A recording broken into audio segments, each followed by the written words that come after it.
बोलो अम्बे माता की जय।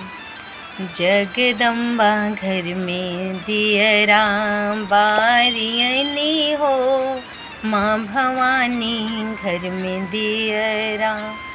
अम्बे माँ की आरती उतारियनी हो, नव दुर्गा घर में दियना बारियनी हो।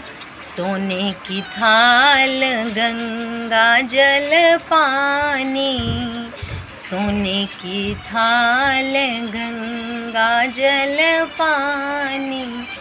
मैया के पौआ पखारियनी हो, जगदम्बा घर में दियना बारियनी हो, आदि शक्ति घर में दियना।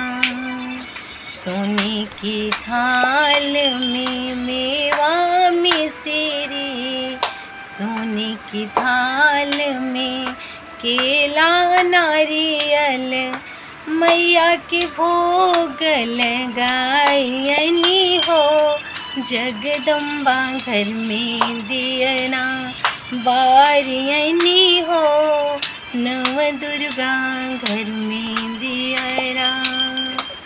सोने की थाल कपूर की बाती, सोने की थाल में घीव की बाती।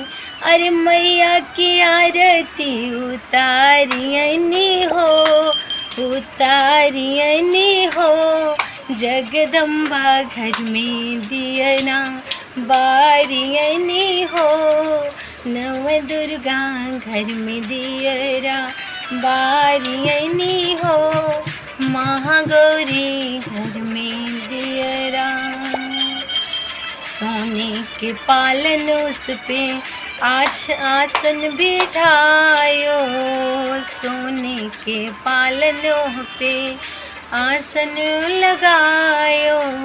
अरे मैया के झूला झूलायनी हो, झूलायनी हो, जगदम्बा घर में दियरा बारियनी हो, नव दुर्गा घर में दियरा बारियनी हो, आदि शक्ति घर में दियरा बारियनी हो, माँ भवानी घर में दियना बारियनी। बोलो सांचे दरबार की जय।